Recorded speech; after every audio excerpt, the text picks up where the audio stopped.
Fala galera, tudo bem? Vamos falar um pouco sobre Campeonato Espanhol. Eu sigo aqui no Tomara, meus últimos dias de isolamento, para daqui a pouco voltar ao ritmo um pouco mais normal, voltar ao trabalho, voltar ao cenário habitual aqui do canal também. Vamos falar sobre o domingo de La Liga e principalmente sobre a vitória do Real Madrid sobre o Eibar, porque eu acho que é um jogo que diz muito sobre um roteiro que se repete com alguma frequência. E tem muita gente até aqui no canal que fala que eu pego muito no pé do Real Madrid, que eu critico muito e tudo.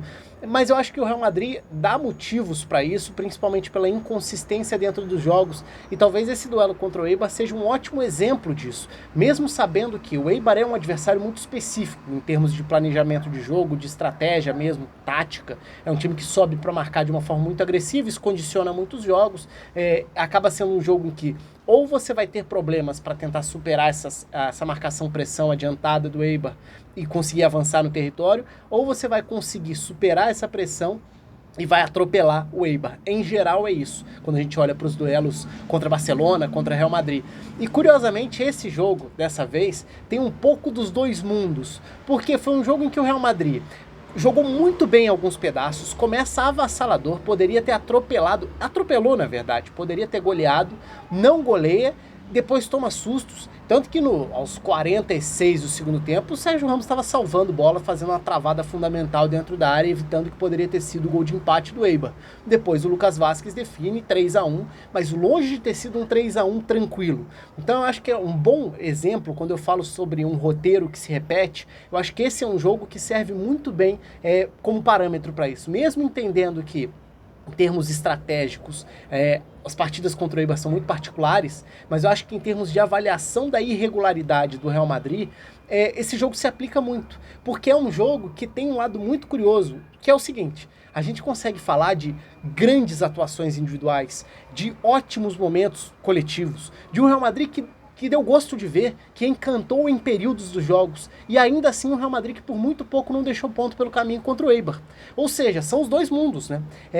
Porque é um jogo que a gente pode terminar e falar como o Benzema tá jogando bola e mais uma vez deu show, como o Modric fez um primeiro tempo espetacular, fantástico, brilhante de ver jogar, e como ele tem jogado bem já há algumas semanas ou meses, né? Ele vem jogando num alto nível, recuperando seu melhor futebol.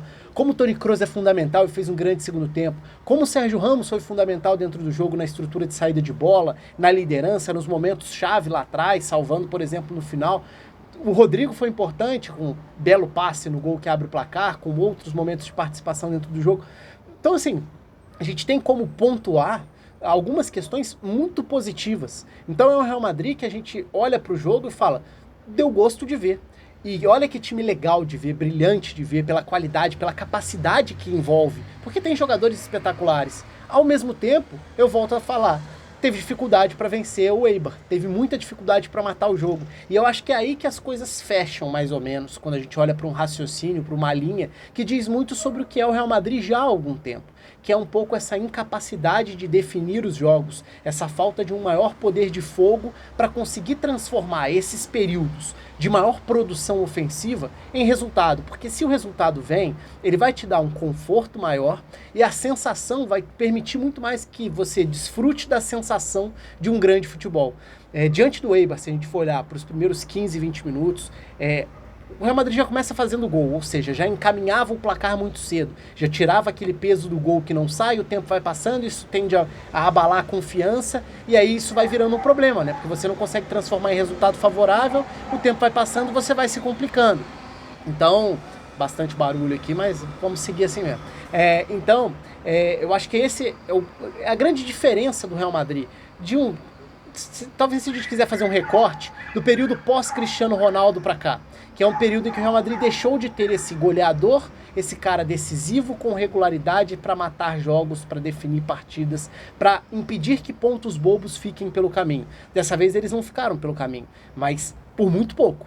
E num jogo que no primeiro tempo a gente poderia olhar e falar, essa é uma das atuações mais empolgantes do Real Madrid em muito tempo. Só que a gente consegue enxergar isso em trechos de outros jogos vários ao longo da temporada. Então eu acho que passa muito por aí essa sensação de um Real Madrid nada confiável. Não é pela incapacidade, mas talvez seja pela falta de um maior poder de fogo. Se tivesse maior capacidade para fechar os jogos, definir os jogos, transformar a qualidade e o volume em muitos momentos em gols, talvez pudesse ganhar os jogos com maior tranquilidade, até conseguir goleadas, até não deixar tantas vezes no ar essa sensação de que o jogo quase foi perdido, de que os 3 pontos quase escaparam. Por que quase escaparam? E claro, tem o mérito do Eibar também, que soube se ajustar dentro da partida, né? Começou tendo muita dificuldade para encaixar essa marcação lá no alto, o Real Madrid com uma movimentação muito boa de saída de bola, e aí eu volto a citar. Sérgio Ramos e Toni Kroos são fundamentais em estrutura de saída de bola. O Carvajal, no início do jogo, e essa parceria dele com o Lucas Vázquez, que tem funcionado nas últimas semanas, permite que o Carvajal apareça muito por dentro, para dar a opção de passe por dentro. Então muitas vezes ele está à frente do Varane e não aberto como um lateral para sair pela direita. Não é um posicionamento novo, é um mecanismo usado já há algum tempo pelo Zidane, mas com o Lucas Vázquez isso permite ainda mais que o Lucas Vázquez fique como responsável pelo corredor direito, né? Então permite que o Carvajal atue mais por dentro em vários momentos de saída de bola. No início o Eibar teve muita dificuldade para achar isso, e com o Modric recebendo a bola em várias faixas do campo, dando opção e achando soluções com muita qualidade para criar jogadas, para se projetar, e aí acho que está um ponto muito legal, né? O Modric é esse jogador de enorme capacidade técnica, mas que também tem sido um jogador que infiltra, que se projeta com a bola ou para receber mais à frente. Então essa parceria, esse entendimento dele com o Benzema no início do jogo foi brilhante. O Real Madrid teve chances ali para fazer 3-0, 4-0, teve chances claras para isso, poderia ter goleado e talvez no final do primeiro tempo até fosse mais compatível com o jogo um placar muito maior do que o 2-1, golaço do Kiki inclusive, né? Foi uma belíssima finalização, o gol que colocou novamente o Eibar na partida, e aí aos poucos o Eibar foi incomodando, cercando melhor, impedindo que essa saída fosse tão limpa assim, fosse tão que funcionasse de uma forma que fluísse um pouco melhor, né? De uma forma como estava acontecendo dentro da primeira etapa. Então acho que é por aí, esse olhar para os dois lados da moeda dentro de um mesmo jogo. O Real Madrid deu gosto de ver. Individualmente teve grandes atuações, tem uma capacidade que assim poucos times no futebol mundial têm. Quando a gente olha para alguns desses jogadores inspirados, é realmente muito bom de ver. Só que precisa transformar esse resultado, porque se não transforma e mantém o jogo aberto, corre o risco de ser batido, de ser superado, de tomar um empate, de ver um resultado encaminhado e ir por água abaixo. Então eu volto a bater nessa tecla. Pode ser a falta de um outro homem-gol para ajudar o Benzema, para não sobrecarregar o Benzema na frente? Muito provavelmente.